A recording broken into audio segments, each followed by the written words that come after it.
ثابت ہوئی جب غزوہ بدر ہوا، وہ تو نکلے تھے مدینے کو مٹانے کے لیے، اور اللہ تعالیٰ نے ان کے اپنے بڑے بڑے لیڈروں کو انہوں نے قتل کیا، اور وہ پہلی قسط تھی جو ان کو ملی عذاب کی، یہ تھا اتمام حجت ان پہ ہو رہا تھا۔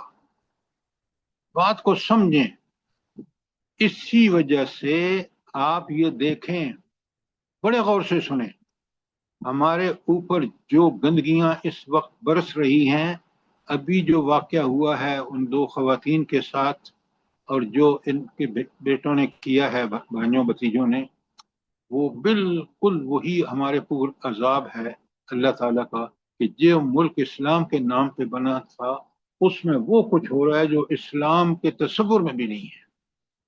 وہ بالکل گندگیاں سر، ہو رہی ہیں جس کا ہمیں، کیوں ہم نے اپنے آپ کو بالکل اس قرآن اور اس سنت سے منہ موڑ لیا ہے، من حیث القوم۔ آپ ایگری کرتے ہیں؟ جی سر، بالکل صحیح کہہ رہے ہیں۔ دین نہیں ہے، دین سے دوری ہے۔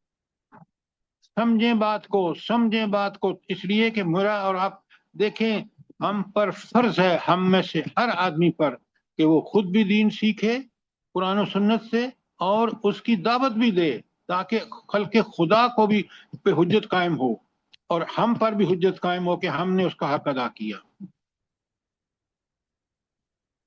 اچھا، اب ذرا سنیں کہ انہوں نے کیا کیا اس کے جواب میں مکے والوں نے۔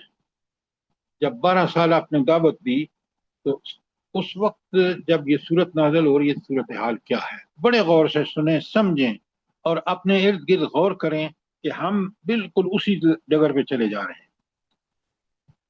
اچھا، 12 سال کی دعوت کے بعد آپ دیکھیں کہ جو اس کی تکذیب کی انہوں نے مکے والوں نے، اور جس طرح انہوں نے اپنی عداوت جو بھڑک رہی تھی، دشمنی ان کی، اور اس کے نتیجے میں انہوں نے کس طرح حضرت بلال رضی اللہ تعالی عنہ، حضرت عمار بن یاسر، حضرت خباب، حضرت عثمان کو ان کے چچا صف میں لپیٹ کر وہ دیتے تھے دھواں، اور پھر حضرت مصعب بن عمیر کو ان کی ماں نے گھر سے نکال دیا، اور بعض کو تو گائے اور اونٹ کے چمڑے میں لپیٹ کر دھوپ میں چھوڑ دیتے، بعض کو لوہے کی زریں پہنا کر دھوپ میں جلتے پتھروں پر گرا دیتے۔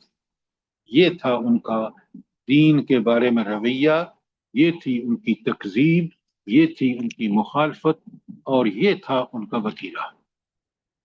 اب آگے چلتے ہیں، تو ان کے اس ظلم کے نتیجے میں 2 ہجرتیں تو حبشہ کو ہوئی، اور پھر انہوں نے مقاطعہ کیا نبی کریم صلی اللہ علیہ وسلم کا، بنی ہاشم قبیلے پورے کا، اور پھر انہوں نے نبی کریم صلی اللہ علیہ وسلم کو محصور ہونا پڑا، اور پھر بنی ہاشم نے محصوری کا یہ زمانہ بڑی تکلیفوں میں بسر کیا، اور محصوری سے نکلنے کے بعد حضرت ابو طالب اور حضرت ختیجہ کا چند روز کے بعد انتقال ہو گیا، اور یہ 10 نبی کا واقعہ ہے۔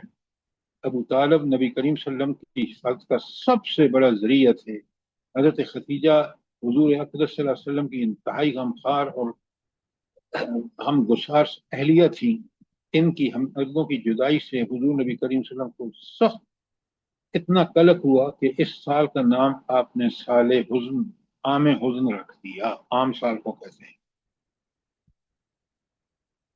اچھا، آپ مجھے یہ بتائیں کہ اللہ تعالیٰ کی حکمت کیا تھی کہ اس میں کہ 10 نبوی میں حضرت ختیجہ رضی اللہ تعالی عنہ اور حضرت ان کا انتقال ہو گیا ابو طالب کا، کیا حکمت کیا تھی اللہ کی؟ ہم قرآن کے طالب علم ہیں نا، ہمیں اللہ کی حکمت کو دیکھنا چاہیے۔ حضور ہم پاک کے جو دنیاوی سہارے تھے وہ ختم ہو گئے، مطلب تو ان پھر دو کیا کی ہوا؟ صورت میں نہیں، پھر تو کیا ہوا؟ اب بڑے غور سے سنیں ڈاکٹر صاحبہ، پھر یہی وہ چیزیں ہیں جو سمجھنے کی ہیں، اور اب میں آپ کو ساری تفصیلات جب بتاؤں گا تو آپ دیکھیں گے کہ ہم اس صورت کو کس پیرائے میں پڑھا کرتے ہیں ثواب کے لیے۔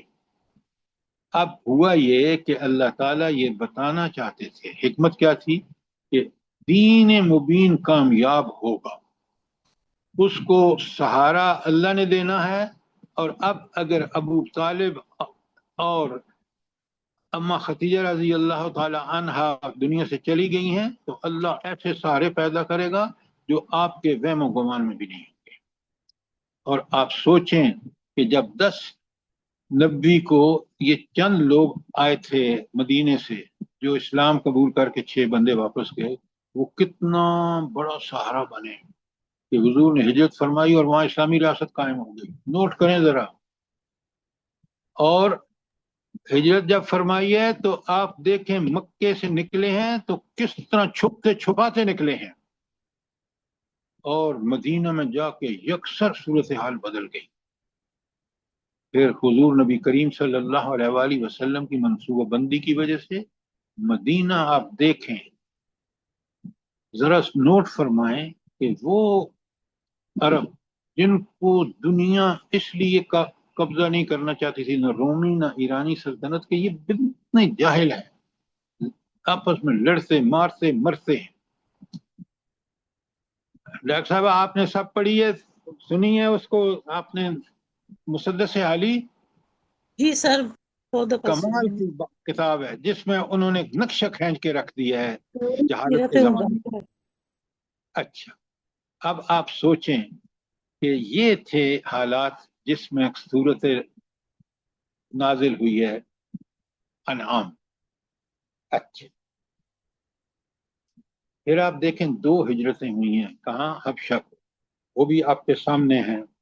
اور پھر تو میں نے آپ کے سامنے اس صورت کے نزول کے وقت کیا مسلمانوں پر مظالم ہو رہے تھے، خاص کر صحابہ کا نام لے کے بتایا آپ کو. نمبر 2 میں نے آپ کو یہ بھی بتایا ہے کہ اس ظلم کا نتیجہ کے نتیجے میں انہوں نے مکے کافروں نے بنی ہاشم کا بائیکاٹ کیا، آپ صلی اللہ علیہ وسلم محصور ہوئے.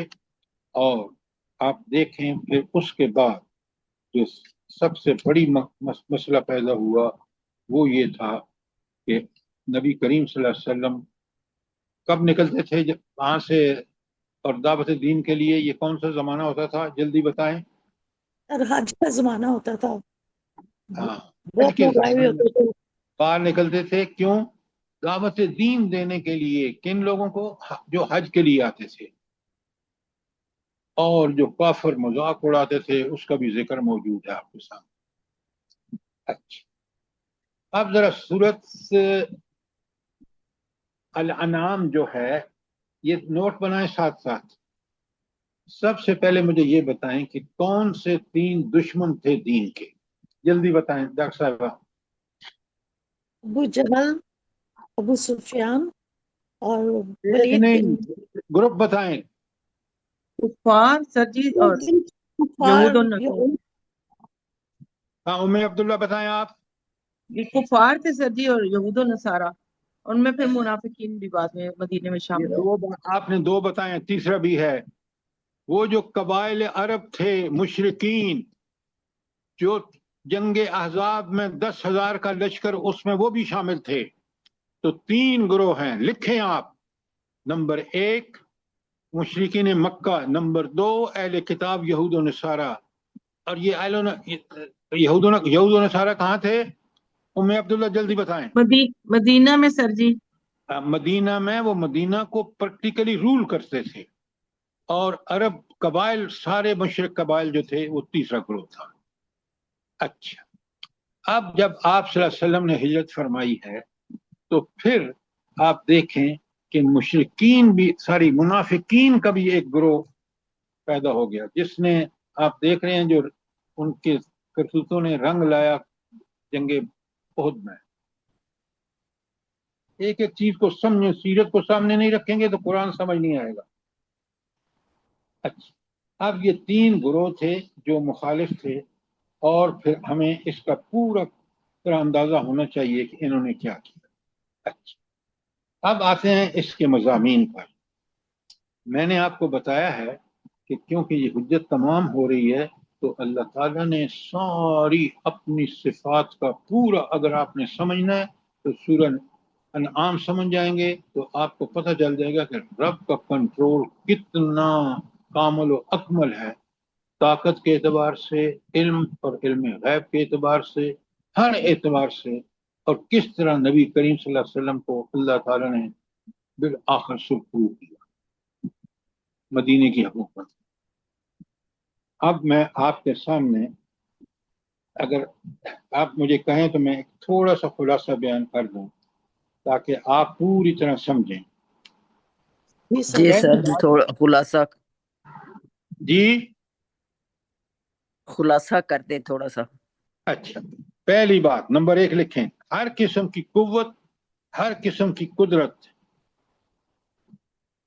کس کے پاس ہے؟ اللہ تعالیٰ کے پاس ہے۔ نمبر 2، تمام اوصاف کمال صرف ایک بزرگ ہستی یعنی اللہ تعالیٰ کے پاس ہیں۔ سارے اوصاف کمال، حد پر پہنچے ہوئے جو اوصاف ہیں وہ صرف اللہ کے ہیں۔ اچھا، نمبر 3، جو ماورائے عرش سے زمین، زیر زمین ساری زیر فرش تک ہر ذرے پر حکمران ہے۔ زمین و آسمان پورے پہ حکمران کون ہے؟ اللہ ہے۔ کسی سوال کا آپ کو جواب چاہیے تو سوال کریں۔ اچھا، نمبر 4، اس کی اطاعت کے دائرے سے کوئی باہر نہیں۔ جلدی بتائیں کہ یہ بات سمجھ آ رہی ہے آپ کو؟ جی سر۔ جی سر بالکل۔ اچھا، مجھے یہ بتائیں، اگر ہم یہ کلیم کرتے ہیں کہ اس کی اطاعت کے دائرے سے کوئی ذرا باہر نہیں، تو مجھے یہ بتائیں کہ پھر یہ جو کافر اور منافق اور مکذب جو ہیں، یہ جو حرکتیں کرتے ہیں تو اپنے انبیاء کے خلاف، اللہ تعالیٰ کے دین کے خلاف، تو یہ کہاں سے آ گئے؟ ہم تو کہتے ہیں ہر سر یہ اس لیے کرتے ہیں کہ اللہ تعالیٰ نے جو ان کو تھوڑی آزادی دی ہے عمل کی، اس کا غلط استعمال کرتے ہیں۔ ارم، آپ بات ٹھیک کہہ رہی ہیں، لیکن اگر آپ یہ کہیں نا کہ یہ خود اللہ نے اجازت دی ہے کہ دنیا کو آزمائش اور امتحان بنایا ہے، اور اگر ان سے عمل کی آزادی چھین لی جاتی تو پھر یہ امتحان تو نہیں ہوا۔ پوری طرح بات کو سمجھیں۔ لہذا حکومت اللہ ہی کی ہے، لیکن اللہ نے یہ چاہا کہ دنیا کو اللہ تعالیٰ آزمائش امتحان بنائے، اور اس کے لیے اس نے آزادی دی ہے، اور یہ اس کی اپنی عطا کردہ آزادی ہے، لہذا حکومت اسی کی ہے۔ نمبر 5، انسان کی پیشانی کو ہر چوکھٹ سے اٹھ کر صرف اس آستانہ رب کے سامنے جھکنا چاہیے، یعنی ہماری پیشانیاں اگر جھکیں، ہم سجدے اطاعت کریں، ہم عبادت کریں تو صرف اور صرف اللہ کی۔ یہ تھا نمبر 5۔ اور نمبر 6، پلیز سر جی نمبر 5 ریپیٹ کر دیں۔ جی 5 میں نے کہا کہ ہماری جبینیں، ہماری اطاعت، ہماری ہر عمل صرف اور صرف اللہ کے حکم کے مطابق، اس کو آپ کہتے ہیں عبادت الہی، کہ ہر وقت جگہ، ہر وقت اور ہر حال میں صرف اللہ تعالیٰ کا کہنا ہے۔ ٹھیک ہو گیا زرتاج صاحبہ؟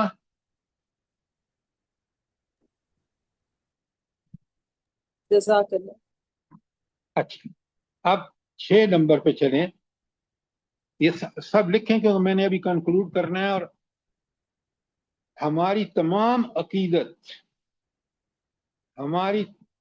عقیدت، تمام محبت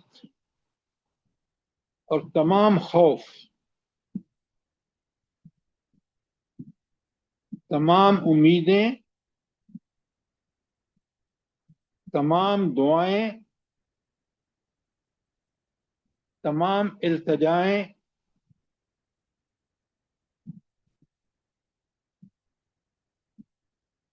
اور تمام عاجزیاں صرف ایک اللہ کی درگاہ پر نثار ہوں۔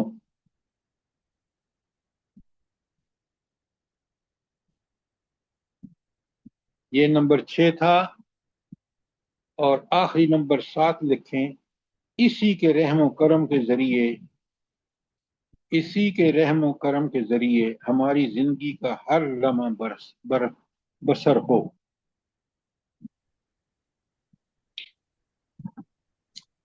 یہ جو میں نے 7 پوائنٹ لکھوائے ہیں آپ کو، ان کو اب افضل چیمہ صاحب آپ کیا کہیں گے؟ یہ کیا ہیں؟ یہ سر یہ مرکزی مضامین ہے جو اس صورت کے ہیں۔ یہ توحید ہے، یہ سر ساری یہ جی فرمائیں۔ توحید الوہیت، یہ توحید کے سارے پہلو اسی کے اندر ہیں۔ توحید الوہیت بھی ہے، توحید ملوکیت بھی ہے، لہذا توحید کا کمپلیٹ بیان یہ ہے، اور یہ اس صورت میں موجود ہے۔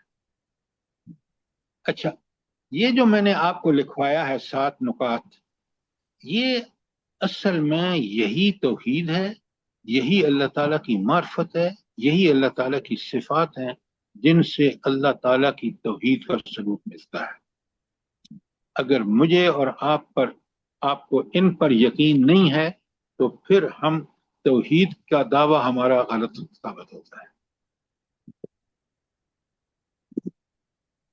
کوئی سوال ہو آپ کا؟ جو میں نے آپ کو بتایا ہے کہ نزول اس سورہ الانعام کی نزول 13 ہجری میں نازل ہوئی ہے، آخری دور میں مکے کے۔ اگر کوئی سوال ہے آپ کا تو پوچھیں، کون دشمن تھے، پھر اس میں عقیدہ توحید تفصیل سے بیان ہوا ہے، اسی طرح عقیدہ آخرت بھی بیان ہوا ہے، عقیدہ رسالت بھی بیان ہوا ہے۔ ہم وہ پڑھیں گے اور سب سمجھ آ جائے گا انشاءاللہ۔ کوئی سوال ہو آپ کا؟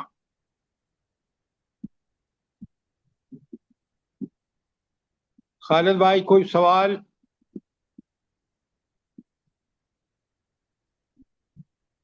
نادرہ بھابی کوئی سوال؟ نوید سلیمی صاحب کوئی سوال نہیں ہے؟ یہ تھا تعارف اس صورت کا اور شان نزول میں، جو میں نے آپ کے سامنے رکھا۔ اس کے نوٹ بنائیں تاکہ ہم سمجھیں اور قرآن کو سمجھیں۔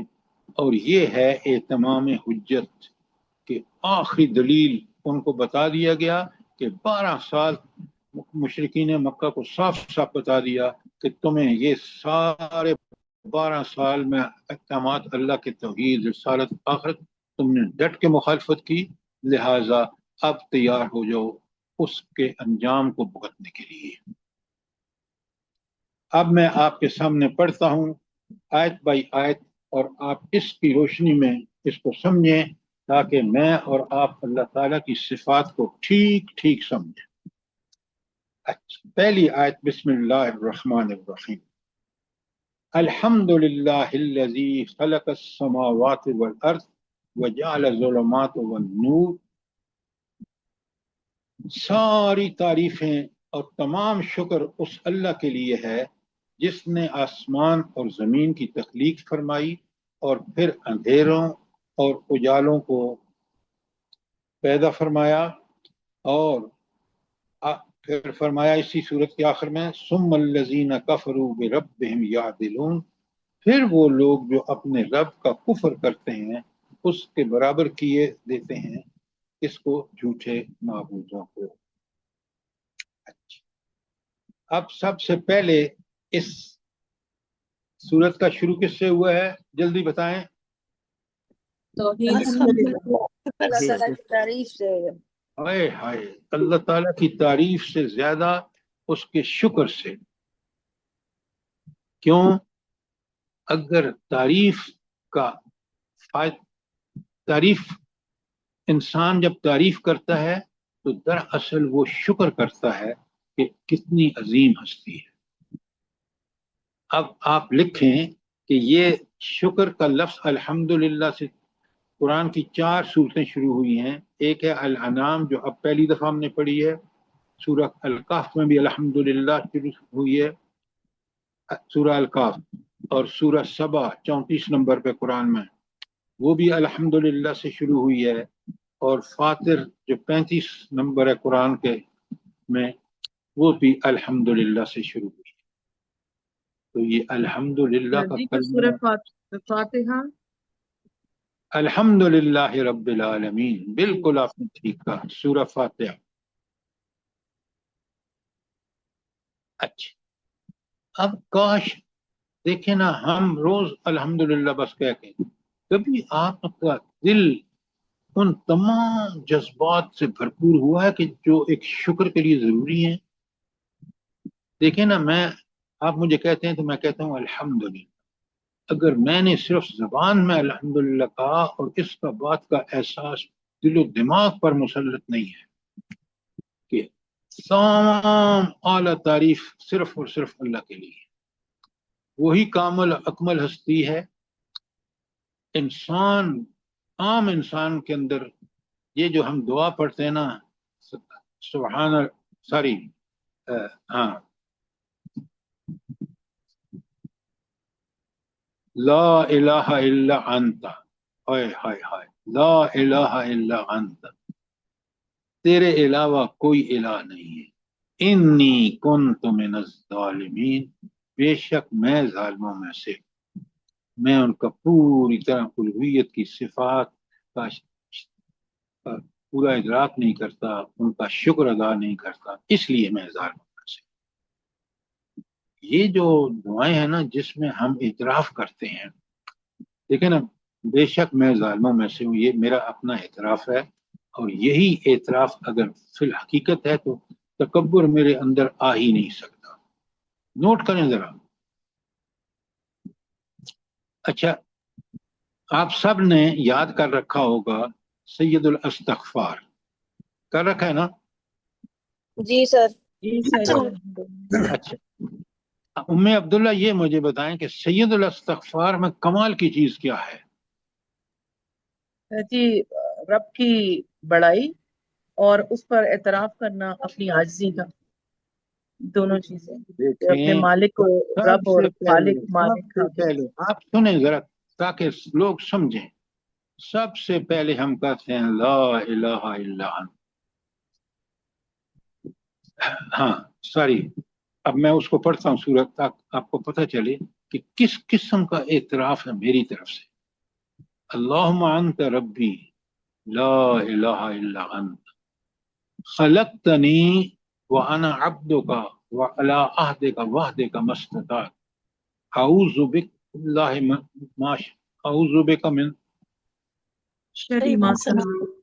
شر ما صنعت۔ یہاں تک آپ دیکھیں، ابو لقب نعمتک علیہ، اب دیکھیں کس قسم کا اعتراف ہے، ان کے سارے معنی سمجھیں، بار بار پڑھیں، اور آپ کی زبان پہ یہ الفاظ جب جاری ساری ہوتے ہیں تو اللہ کو بہت پسند ہے، اس لیے اس کو سید الاستغفار کہا۔ اس کے بعد ہم اعتراف کرتے ہیں کہ عبادت ہم تیری ہی کرتے ہیں۔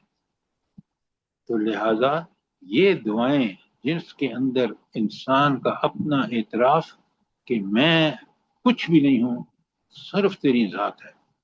آپ یہاں دیکھیں کہ اللہ تعالیٰ کہتے ہیں الحمدللہ الذی خلق السماوات والارض، اس نے زمین و آسمان کو پیدا کیا۔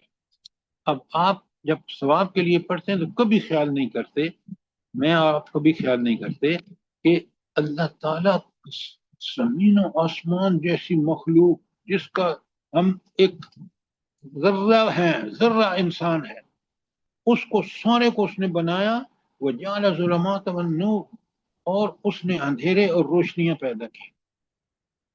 اچھا، یہ اندھیرے اور روشنیاں تو آپ کو پتہ ہے، سورج اور وغیرہ جب ظاہر ہوتا ہے تو روشنی، اور چھپ جاتا ہے تو اندھیرا۔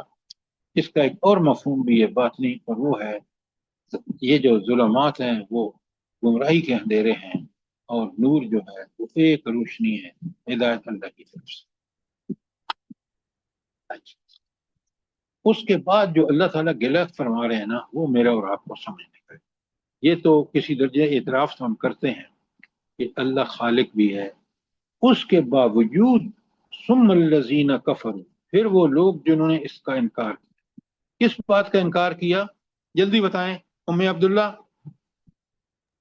جی، حق کا انکار کیا، وہ نور جو کہ اللہ کی طرف سے آیا تھا، یعنی قرآن و سنت۔ آپ پوری آیت کو دیکھیں، جنہوں نے الذی خلق السماوات والارض وجعل الظلمات والنور، اس کا انکار کیا. ایک بات مت کریں بیچ میں سے. انہوں نے کیا کیا؟ وہ اتنے بدبخت ہیں کہ وہ دیکھتے سنتے یہ کہ اللہ پیدا کرتا ہے ہر چیز کو، میں اپنی ذات کو دیکھ لے، اس کے باوجود وہ اللہ کو برابر کر دیتے ہیں مخلوق کے. اور مخلوق سے مراد کیا ہے؟ یہاں ان اربوں کی بات کر رہے ہیں تو جھوٹے خدا، اور آج کے لوگوں کی بات کر رہے ہیں تو وہ لوگ جو اپنے آپ کو ایتھیسٹ کہتے ہیں، سیکولرسٹ کہتے ہیں، ہندو ہیں، یہود ہیں، نصارہ ہیں.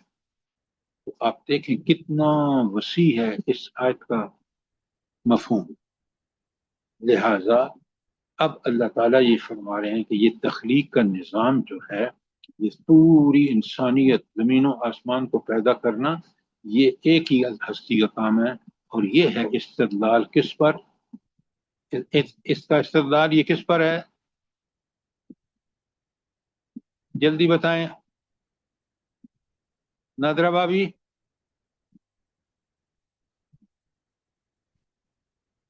یہ توحید پر استدلال ہے کہ یہ ایک اللہ کا کام ہے، کوئی اور نہیں کر سکتا کہ اس طرح زمین و آسمان جیسی مخلوق پیدا کر دے. یہ ہے سمجھنے کی بات کہ اس نظام تخلیق سے اللہ نے توحید پر دلائل پیش فرمائے ہیں جو بالکل واضح اور ظاہر اور باہر ہیں.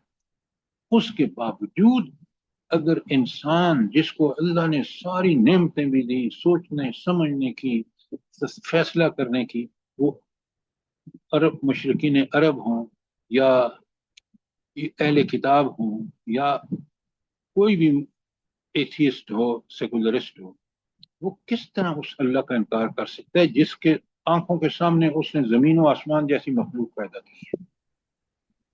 سبحان اللہ سر جی، کیا بہترین آیت ہے، ہر آیت ہی اللہ بہترین ہے کہ اکبر، تعریف اللہ بھی اور اکبر. شکر بھی، تعریف اور گلزار شکر بھی. صاحبہ جتنا غور کریں گے آپ دیکھیں گے کہ اللہ کی کتاب جو کچھ بیان کر رہی ہے کوئی اور کتاب نہیں بیان کر سکتی.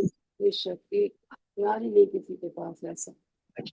اب یہاں اب نوٹ فرمائیں کہ بلکہ یہ دو آیتیں ان کا ریفرنس لکھ لیں. سورہ نساء کی آیت 48، سورہ نساء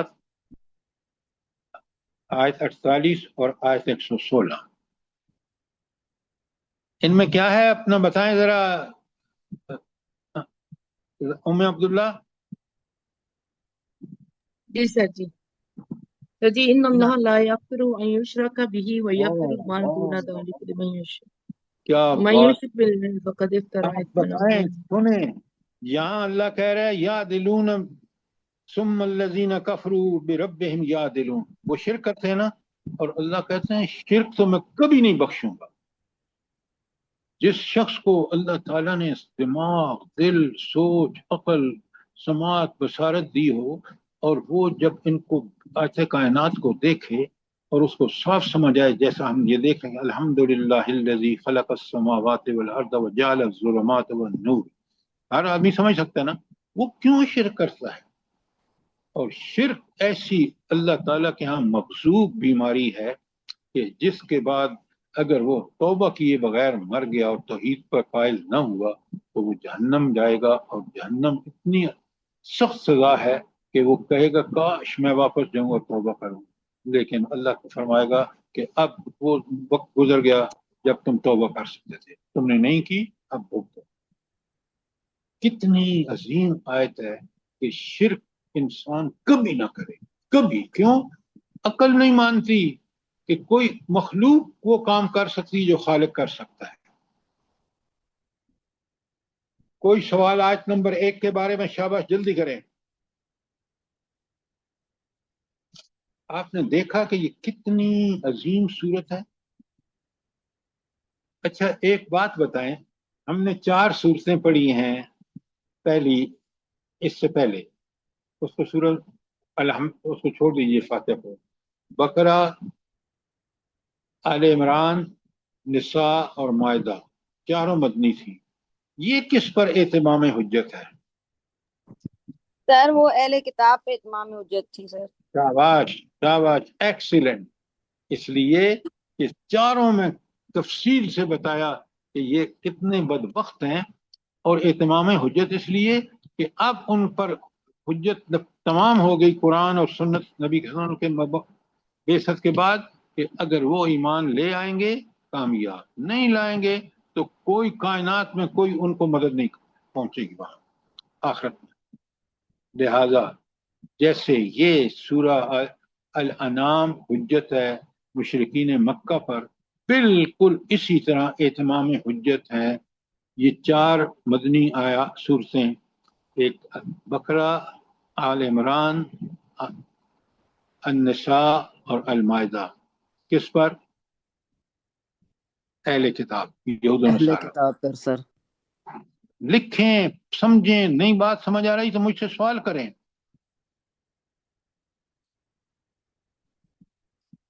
اچھا، آپ کا اگر کوئی سوال نہیں ہے تو ہم چلتے ہیں آیت نمبر 2 پر۔ اللہ تعالیٰ کہتے ہیں، کتنی پیاری بات ہے، سوچیں 1000 دفعہ۔ والذی خلقکم من طین ثم قضا اجلا، وہی تو ہے جس نے تمہیں مٹی سے بنایا، مٹی کے گارے سے بنایا، اور پھر ایک وقت مقرر کر دیا۔ اچھا، یہ جو مٹی کے گارے سے بنایا، تو یہ کس بات، اللہ تعالیٰ کس بات کی طرف اشارہ فرما رہے ہیں؟ آیت انفس پہ حضرت ہوئی ہے۔ آدم کی پیدائش کا، جی حضرت آدم کی پیدائش کا۔ ہاں، حضرت آدم کی پیدائش کے اللہ تعالیٰ نے ان کو خود پیدا فرمایا، اس لیے کہ حضرت آدم کو ایک خاص مقام کائنات میں اللہ دینا چاہتے تھے، جس کا ذکر بھی وہاں بھی موجود ہے کہ اللہ تعالیٰ حضرت آدم کو وہ کچھ صلاحیتیں دینا چاہتے تھے جو مخلوق میں کسی کو نہیں تھی، اور اس انسان کو اپنا نائب بنانا چاہ رہے تھے، اور یہ نیابت ایک امتحان تھا، اور اس امتحان کے طرف، نیکی کی طرف بلانے والے خود انسان کی فطرت بھی تھی۔ نوٹ کریں، فَأَلْهَمَهَا فُجُورَهَا وَتَقْوَاهَا، اس کے لیے انبیاء بھی بھیجے، اس کے لیے کتابیں بھی۔ ٹھیک ہو گیا؟ اب اسی حضرت انسان کی گمراہی کے لیے اللہ تعالیٰ نے نفس امارہ کو بھی بنایا، اسی انسان کی بگڑنے کے لیے شیطان کو بھی پیدا فرمایا، کیونکہ دنیا امتحان بنائی تو دونوں راستے کھلے ہونے چاہیے تھے، ہدایت کا بھی اور گمراہی کا بھی، اور دونوں کا بندوبست ہونا چاہیے تھا۔ ہدایت کا بندوبست ہوا، فطرت پر، انسانی فطرت کو ٹھیک بنایا، نمبر 2 کتابیں نازل فرمائی، نمبر 3 انبیاء بھیجے، اور گمراہی کے راستے کے لیے، اس کو خوبصورت بنانے کے لیے شیطان، نفس امارہ، اور پھر خواہشات نفس۔ ٹھیک ہو گئی بات؟ یہ جب تک ہم نے سمجھ نہیں آئے گا نا کہ یہ دنیا کا نظام بنانے والے نے کیا حکمت اختیار فرمائی، تو اللہ فرماتے ہیں وَالَّذِي خَلَقَكُم مِّن طِینٍ ثُمَّ قَضَىٰ أَجَلًا۔ یہ اجل کیا چیز ہے؟ جلدی سے بتائیں ہمارے خالد بھائی، اجل کیا چیز ہے؟ سر مقرر مدت، یعنی قیامت کی گھڑی۔ نہیں، پیدائش سے پہلی لے بات، کر موت تک کا۔ سر موت یہ جو اجل کہتے ہیں، سنیں، اللہ تعالیٰ نے جس شخص کو بھی دنیا میں بھیجا ہے نا، اس کے رہنے کا وہاں دنیا میں ایک معین وقت ہے۔ آپ کی عمر 60 سال ہو سکتی ہے، اس وقت میری عمر جو ہے وہ 87 سال میں داخل ہو چکا ہوں۔ اسی طرح جب موت آئے گی تو یہ اجل ہے، کہ پیدائش سے لے کر موت تک کا وقت اجل ہے۔ اس آیت میں وَالَّذِي خَلَقَكُم مِّن طِینٍ ثُمَّ قَضَىٰ أَجَلًا، پھر یہ بھی طے کر دیا جب پیدا فرمایا کہ اس نے دنیا میں رہنا ہے۔ اور دنیاوی زندگی کیا ہے، بلا جلدی بتائیں ہمارے نادرہ بابی، دنیاوی زندگی کیا ہے؟ متاع الحیات، جی متاع الغرور۔ ہاں، آزمائش۔ متاع الغرور کا بھی مطلب آزمائش ہی ہے، کہ وہ انسان کو جو اللہ نے